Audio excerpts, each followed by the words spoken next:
所谓的常数天即是无想天。所以我们就是分别就是下三道跟上三道这两种当中来说的话，那么在这个常数天来说的话，当然不是下三道，就是在上三道。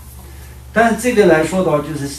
从它这个作为一个常数天的众生跟作为一个地狱的众生这两个的区分来说的话，就是有非常大的分别。那么在常数天的众生来说的，那一生当中就没有任何的痛苦，而且是寿命也是非常长大，是几个大阿僧期间的过程当中，都是在一个这个禅定的过程就过。所以就是跟一个地狱的众生、出生的众生，还有这个包括人类的众生也完全没有办法比较的。当下的这种快乐来说的话，但是它是不是究竟的解脱？但也并不是。所以我们人类众生能够可以获得佛法以后呢，在这个人生的这种怎么说呢过程当中，感受苦乐的不同的这种滋味。所以呢，这个当中呢，我们有时间有机会可以修持佛法，能够可以接触佛法。能接触佛法的最好的这个结果是什么呢？如理如法的修持佛法的情况下，我们可以获得永久的解脱。所以这才是最殊胜的。所以我们所讲的下满人生的珍贵性，它的珍贵在哪里？它的珍贵之处就是在这一点，所以可以修持佛法。那么这常数天来说的话，它整个的这个做常数天的这个众生的过程当中来说的话，那它并没有脱离六道轮回，但是那个时间是非常的快乐，也可以说是快乐，没有任何痛苦的，因为它没有任何想法。一个这样的一个时间当中，会所有的他的一生都会过去，但他没有脱离六道轮回。而且他得到的这个果位不是究竟的果位，所以就总有一天他还是一样的在继续轮回。认为无有任何善恶之念的禅定是解脱，他本身修持的时候就是这样的认为。我们的目标，我们的认定就是什么？我们作为一个佛教徒，尤其是作为一个大乘佛教者，没有获得菩萨果位，没有获得怎么说呢？没有获得菩萨果位以下的这些果位，都是不是什么特别究竟的，我们都了知这些道理。但是他呢，就是在只要是善恶当一切，没有任何那种分别的，以这样的一个念头以这样的一个禅定是得到这种禅定的这个果位的话，那就是一个究竟的果位，以这种的概念上修持的，所以就他得到的也是这个。但修持的结果，他真正的怎么说呢？投身在长寿天。长寿的意思是什么？寿命非常非常长。那么他做天人的这个过程没有任何不幸福的，但是最后才知道，他得到的这个果位不是究竟的果位。修持无想禅定后生于无想天这是他得到的果位。在禅定中安住数个阿僧之界，那么数个阿僧之界来说的时间是非常非常长的。一个阿僧期间的时间是以我们人类的这种计算方式去计算的话无法计算的，所以非常非常长的。而且这里面并不是说一个阿僧期间、2个阿僧期间，或者3个阿僧期间，或者100个阿僧期间、10000个阿僧期间，不是，数个就是无数的阿僧期间的时间里面，它都是在享受这个禅定的快乐，就可以这么说。如果一业穷尽后，所以因业穷尽后，什么因什么业，它过去的这个所造的这个也怎么说呢？善业善的那个果报，因为过去所修的善，所以就他得到了这样的一个果位。但是这个会穷尽的，因为得到人天果位的这个功德来说的，就我们两种功德当中，把它认为有漏的功德就可以。我们今天呢，就是修持佛法都是仅仅是为了要得到人天果位的情况下，你供养释迦牟尼佛也好，供养三宝也好，对释迦牟尼佛跟三宝跟前做大礼拜也好供曼扎也好，念经也好，反正就是在按照这个佛陀所讲的一切的所谓的有功德的一切善事你都做了以后，但做的时候你就主要的发心是为了要将来我这一世以后得到人天果位，以这种的目的的话，这就是变成无漏的福报。原因是什么呢？因为人天果位不是究竟的果位，所以呢我们所修持的这个法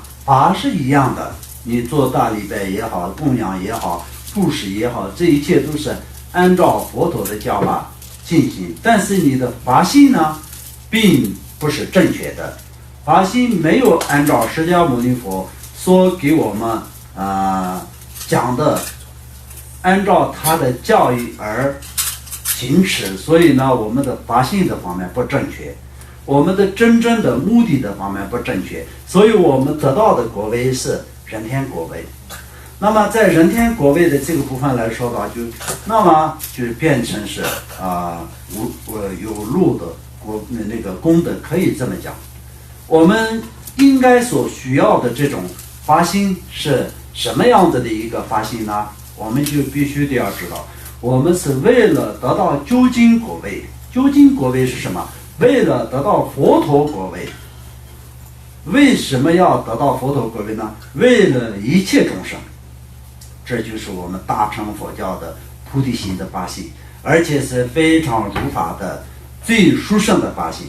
以这种方式，就有这种发心的根基上修持的所有一切的功德都变成无漏的功德。所以无漏的功德我们得到的结果是什么呢？就是佛陀果位。那么在佛陀果位来说到，就什么时候能得到佛陀果位？那当然修持佛法是只有下面人生才可以，修持佛果是只有下面人生的这种的人才可以修持的情况下，我们没有获得佛果之前，那么在修持的过程当中都是肯定会得到下面人生，得到下面人生，而且这一次的修持佛法不管是需要多少次都是会下面人生，最后会成佛的。所以我们人类众生当中许多的高深大的修持成就，最后获得圆满解脱成就的这些实现都我们能看得到的，原因是什么？就是他的这个最终的发心是正确，修持是如法，到最后无论他修了多长时间，就像在释迦牟尼佛的故事当中看，他在生生世世当中的修持的一些每次有每次的发心跟每次有每次的为了佛法付出跟苦修的这些的一切的故事看的话，就非常非常的殊胜但最后呢就是获得佛果的这种故事全部都是实现给我们人类看的时候，那么我们也是同样的，他的这些过程一样，我们也是能够可以在这样的修持，这样最后也是得到就如同佛陀一般的果位。所以呢这个呢就是我们最终的要学习的对境。那么如果说我们这一生当中呢，就是努力的修持佛法，无论修到多少，我们就是追求能够可以在下一世得到一个天人的果位，一直这样去修的话，下一世我们得到一个天人的果位也没有太大的用。因为什么呢？我们这里所讲的一样，他那个长寿天的这个他的怎么说呢？因业穷尽后，所以所谓的因业就是他前面获得长寿天的前面还有很多的业障，因为他这个中间呢就有一些的福报，所以就得到了长寿天的果位。但是轮回的过程是非常长的，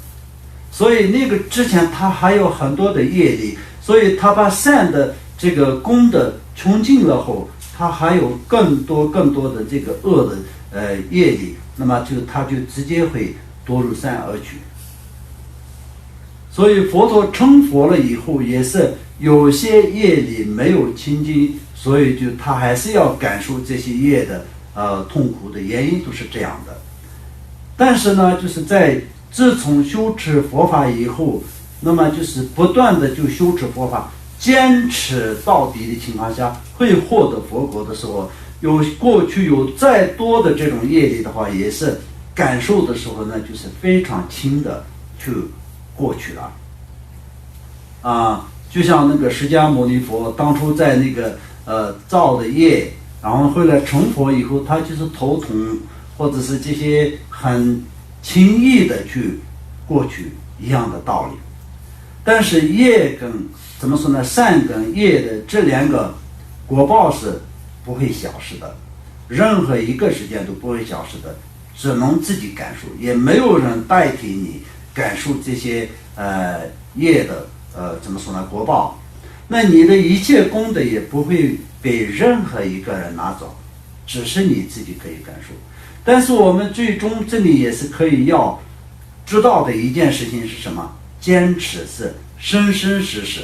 没有成佛之前，能有这种因缘跟机会的方式是什么？这一生当中，短短的这个几十年的人生当中，不能放弃佛法，不能对佛法失去信心，不能对自己的修行失去信心，不能懈怠懒惰，不能细细研究，一直坚持到底的。我们要知道，活着是为了修持佛法，为了要生存这个我们的生命。当然工作也好，吃饭也好，这个家庭也好，这些都是短暂的一种条件一样。就像比如说到了冬天必须得要穿厚的衣服穿厚的衣服是什么？为了生存，不是要为了穿厚的衣服就有冬天，不是这样。因为冬天，所以必须得要穿厚的衣服。有了夏天很热的时候，必须得要穿薄的衣服。但呢，就是夏天不是为了穿薄的衣服而产生的，所以但是一年四季的这种天气的变化是我们没有办法改变的。所以我们呢，就是在根据天气我们要穿各种不同的衣服，是为了什么？为了生存。生存的结果是什么？跟普通人一样那么走的时候就是带着很多悲伤跟痛苦离开这个人世界的话就并不伟大。所有的人都觉得人是很好的，很幸福的，尤其是比较顺利的，比较圆满的，比较运气比较好的时候，所有的人都觉得人生是很好，而且是我自己是更好，会有这种想法。但一切都是会变化的。那么一个人善是一生当中都是非常顺利、非常成功的情况下，他走的那一天也是更舍不得，所以就更痛苦。所以真正的有用的是什么呢？得到究竟果位。所以我们究竟果位是要坚持不断的，生生世世是什么？我们在皈依的时候，作为一个大乘佛教的皈依者，皈依的时候就是皈依呢，从今天以后皈依佛、皈依法、皈依僧，到什么时候呢？到获得菩提果位之点并不是说这一生当中。如果是在我们这个修持人天乘罗汉乘、独觉乘、菩萨乘有这种过程当中来说到，就如果是修持人天乘的一个人来说到，就皈依的时间来说也从现在到死亡之前，皈依佛、皈依法、皈依僧。那么在目的是什么？获得人天果位。死了以后不要堕入三恶趣就好了死了以后必须要获得一个人或者是天的果位阿修罗道这三个上三道的果位。那么这个来说的不是究竟的利益，所以我们呢就是要得到究竟利益的人，从皈依的时候就是皈依，是从现在到菩提果位之间，所以能做到这样的一个因缘，缘起是什么？在一生当中，你开始信佛，开始进入佛门，到死亡之间呢，你就内心当中对佛法、对上师、对传承、对自己的修行，不要退展这种信心的话，你就做到了。坚持越来越精进，越来越修持，对修法越来越产生乐趣的话，那么你下一世呢，就是生下来就是一个圆满修持佛法的环境里面，有一生出家修行的非常殊胜的因缘。有了以后呢，那他就是在下意识的时候也是一样的这样的维持，到最后看到我们就是很多的这个高深的怎么说呢，那个成就的这种显现，都是因为这样来的。他们也并不是那一生当中才是认识佛法，而且修持那一生才是最后就成就，那没有那么简单的。他们也是在过去无数的时间以来，都是有这种殊胜的因缘，一直延续下来，到最后就成佛的。那么就像今天所在这里的我们所有的人也一样的，今天在这里我讲课，你们就是听课啊。那么我们所有的人都是为什么有一个共同的目标？是什么力量？也并不是金钱的力量，也并不是其他时间的任何一个因素。我们今天聚在这里，可以一起进行修持佛法，这都是我们过去生有殊胜的因缘，在同等的这种因缘，就有同样的这种殊胜的因缘，所以我们就可以一起修持佛法。那么当然这个来说到，也是维护这个因缘来说到，就看自己的努力跟精进、坚持、坚定的信心，才能够可以维护。不然的话，就是众生的业力跟烦恼同样的还是存在的。我们就有善的因缘聚在一起，在这里可以行持佛法一样，我们还有同样的就很多恶的因缘，业力的因缘还是存在的。所以就是善跟业的这个因果的这个果报呢，就是同时会出现在我们的身边的所有的众生里面，人类众生才是两种因果的果报都可以同一个时间接受的一个这样的众生。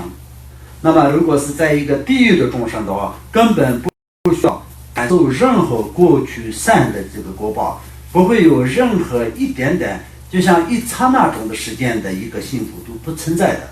在地狱的整个的过程当中，没有1秒钟的时间的幸福，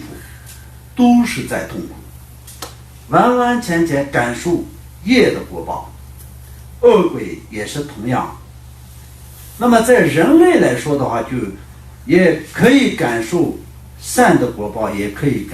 必须得要感受恶的果报。所以这两种果报交叉的情况下，有各种苦乐的感受呢，在一个人的身边经常会出现。所以呢，这个中间呢，就是人就会能够可以感到对整个六道轮回的这种无常性感，它的这种幻觉是一个家的那种幻觉的这种感觉就不断的会产生。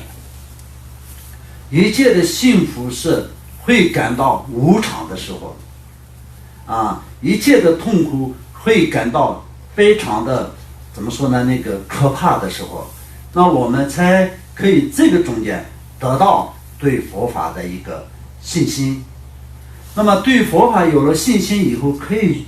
去了解佛法。那么佛法是什么呢？佛陀所讲的是什么呢？实践轮回的怎么说呢？真理，因果不虚的这个真理。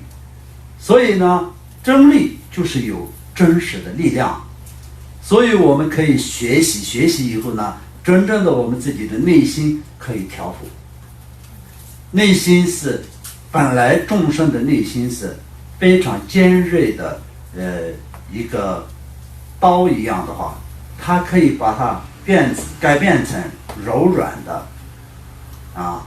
就这样的尖锐的一个刀对众生对他人都是有伤害的，但是把它调服变成柔软的，不会有任何伤害的一样，这样的新的这种怎么说呢，思想可以这种调伏的，所以可以修持佛法。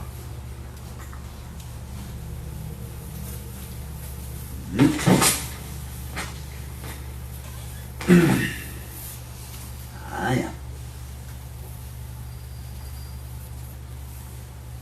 呀，因业穷尽后啊，将以邪见之因转生于恶趣，所以他那个时候才知道，其他讲到那个长寿天来说的话，最后的时候才知道，他所得到的这个果位是不是究竟的果位。那么同时他会产生一个邪见，一种好慧跟一种邪见同时产生的时候，因这个相当就变成他马上可以进入这个恶趣的所愿，然后呢就转生到恶趣，所以无有空闲修法。邪见，那我们现在讲的就是邪见的方面。总的来说，除了佛法以外的外道邪见者或常断见者，这些人常断见者，他们的自相续呢比邪见染污，对真实正法不能升起信戒，因此也无有空闲修持正法。哎呀，好，这里稍微念一下可以。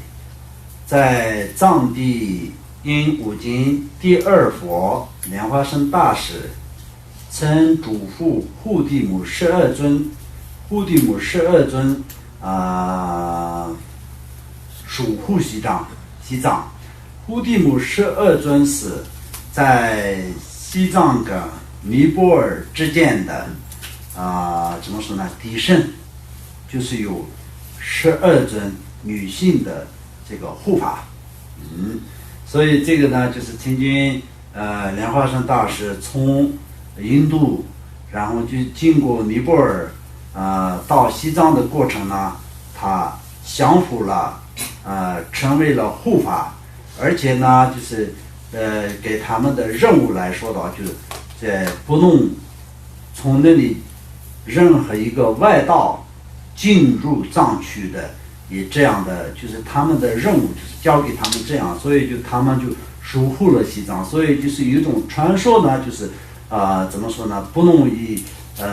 怎么说呢，外道者没有办法能够进入藏地，有这么一个故事。过去呢，就是有一位叫萨迦班智达，好像是我有的时候会说错，他从印度就是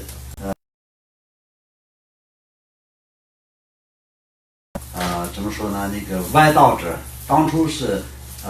怎么说呢，外道的，后来呢就是辩熟了以后呢，就是进入佛门的一个非常有学问的一个学者，然后他就想要把这个带到藏区去，然后就让藏族的这些修行人，让他们看所谓的外道本来是什么样子的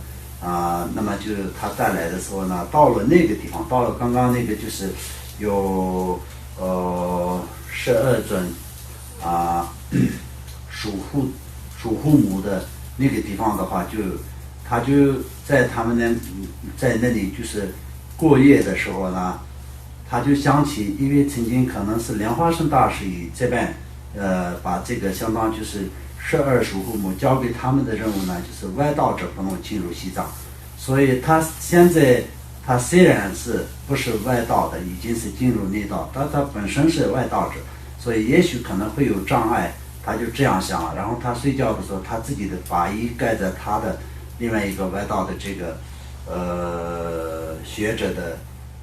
身上，睡觉的时候呢，那么但是晚上睡觉的时候就是打猎，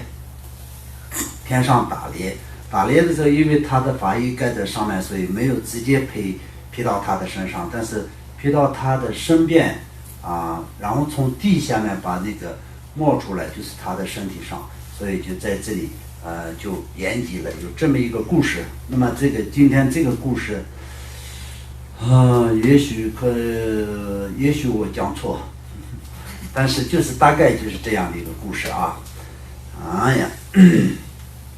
所以就是传说是什么？今天这里面所讲的什么？藏区不会有真正的外道众生，就是这个意思。那个是什么时候呢？就是在巴珠仁波切所写这个普贤上师言教的那个时期。那现在就不一样，因为就是时代的变化就是这个样子的。佛法的兴盛跟佛法的这个衰退的这两个时间也是会有变化的。所以众生的因缘跟福报特别的好的时候呢，佛法也非常兴盛。所以众生共通的业力非常严重的时候，佛法也是会衰退的。所以这个一个时代跟一个时代会有变化的那个变化也不是说是要等到多少个时间才能，不是这样的，一个区域一个区域，就是因为一个人的相当就是一个时代的人的寿命就是短短的这么个几十年或者是100年上下的时间，所以变化也很快。